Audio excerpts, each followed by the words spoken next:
And then also we say another principle also we give. This principle is more in terms of getting these structures organized. You see, it is easy to organize the neighborhood structures. I used to ask in the seminars, how long will it take to get the entire world organized as neighborhood parliaments of about 30 or 40 families? And various answers come, then we say, in principle, only one day. Because it's not a big thing to get the neighborhood around. It doesn't take much time. You have to clap hands and get the people around. And then the whole world today is reachable at the click of a cell phone button. So close. So if the right people with the right access decide on it, it is only a one day's job to get the entire world organized as neighborhood forums. But what is really difficult is to make them sustain themselves, make them continue to have that we feeling, that collective ego, whereby they say, we belong here, it is our community, that kind of a warning up. I mean, how does that come about? Because it comes about when you give enough things to this community to do together. So when they have to do anything together, when there are activities to do together, they have to come together. They have to know who is inside, who is outside, who has what talents, what strengths, and so on. And then that community becomes more and more cohesive, and the collective ego becomes more and more reinforced. And when any community's collective ego gets adequately reinforced, nobody will be able to bypass that community. So what we suggest is, after starting the neighborhood forums, the self-help groups that you do, FC everywhere, make it neighborhood based.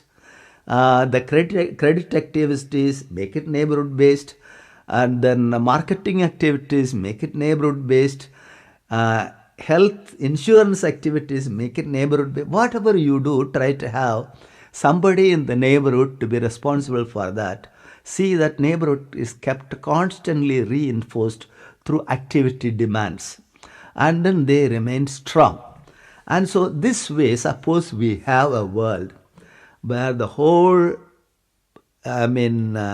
mankind is organized as neighborhood forums, and then they each have their own cabinets at various levels, and they take responsibility for the respective areas, and they are well connected through multi-tier federations at various levels, and a top to bottom global network are guided by these principles, principles of smallness of size, and then numerical uniformity, subsidiarity, recall scope, and what we call the last one, whereby we give get the communities to be interested with more and more activities. We call it convergence. Convergence means whatever you can do through these neighborhoods, do it through them.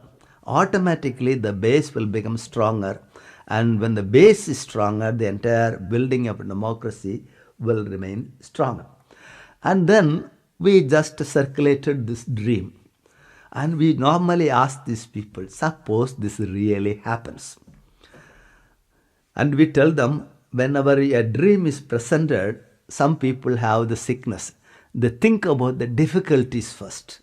And when they keep thinking about the difficulties, their energy gets drained. And then they don't have any energy left with them to push the dream forward. But I tell them, for time being, suspend all your thinking regarding the difficulties. We shall tackle them later on. But think about the possibilities. Let the possibilities energize you. And when you are sufficiently energized, you will be able to face all the 1,000 difficulties that might come. Because one principle is in management is, no solution is without its own problems.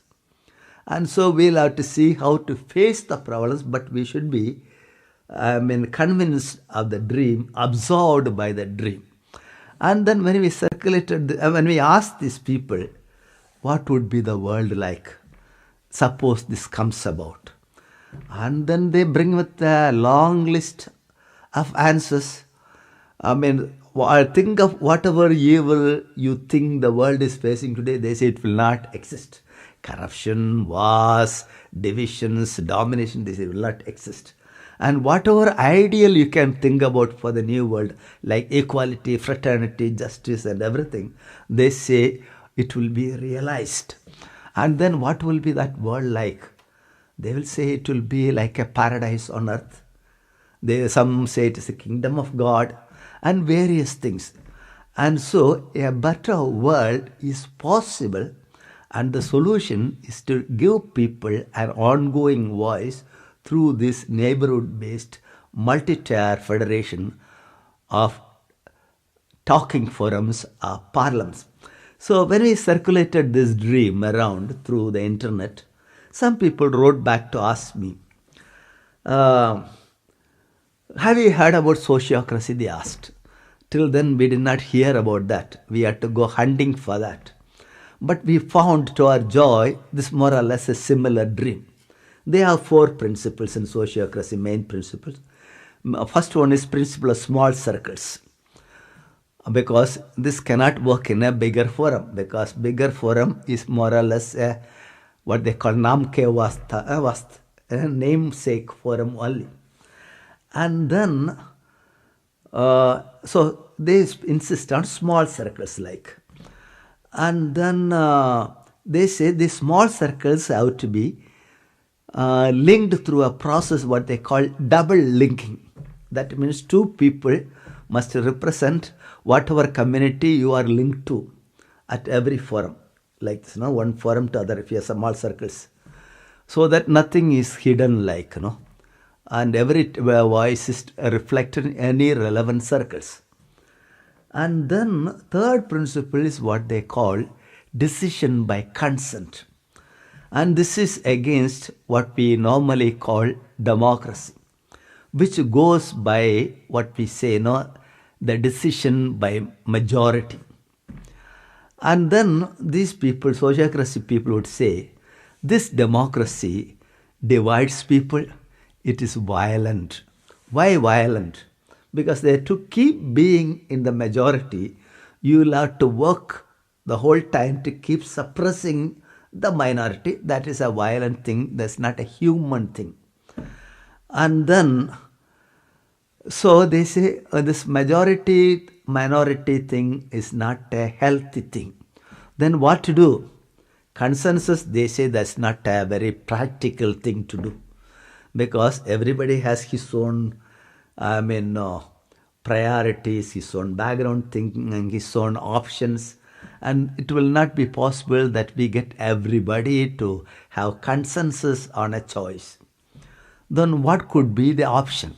What they say is in terms of what this person who developed this one as a system, he was an engineer. What he found in the engines or machines, he says, unless every part in a machine gives a kind of no objection signal to the other parts, then no machine will be able to function. So he says no objection could be the answer.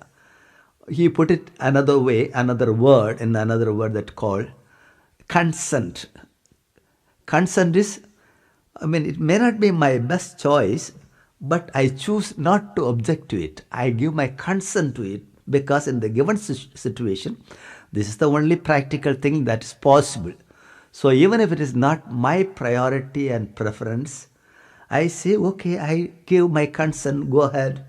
So when everybody gives consent, everybody is committed to realizing the goal, committed to be in solidarity with others and working for the goals.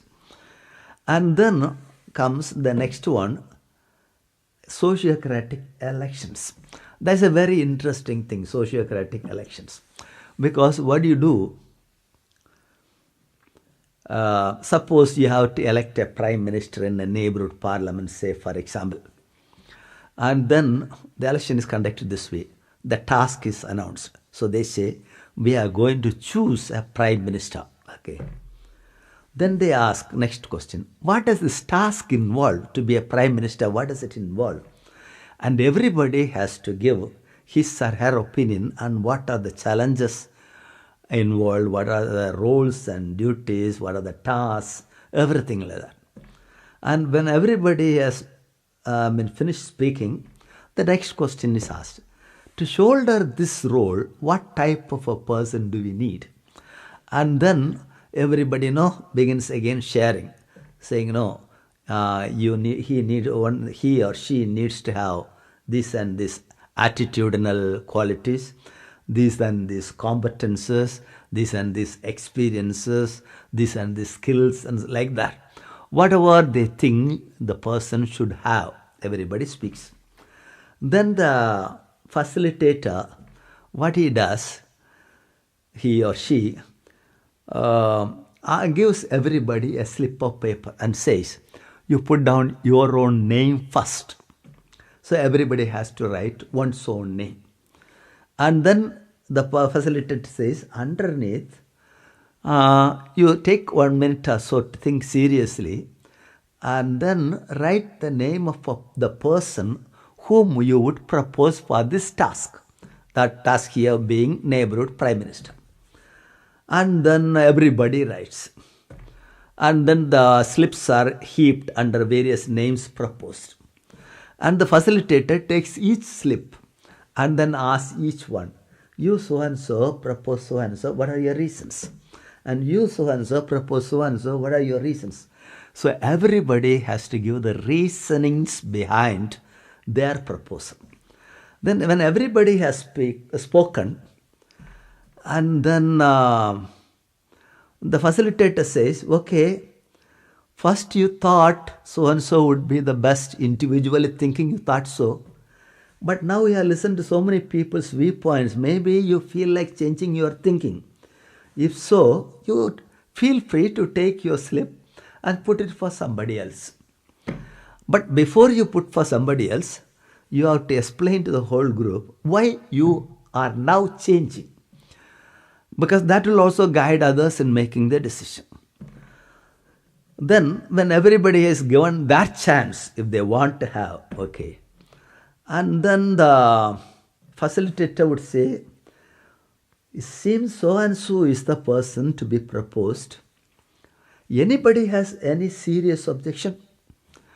And then the objection has to be serious, and they call, in their terminology, paramount and argued.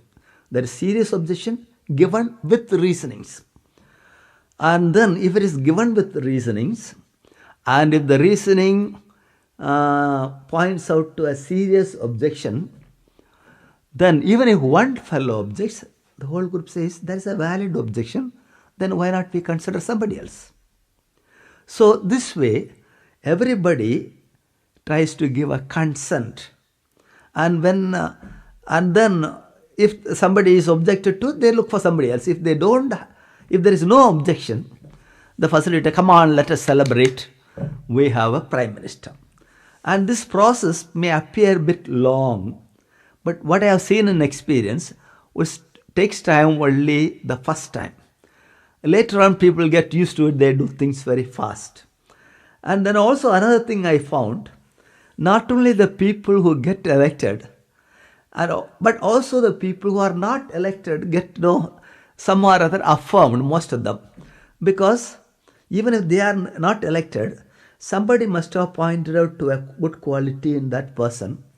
And this person says, oh, I have that quality, I never realized.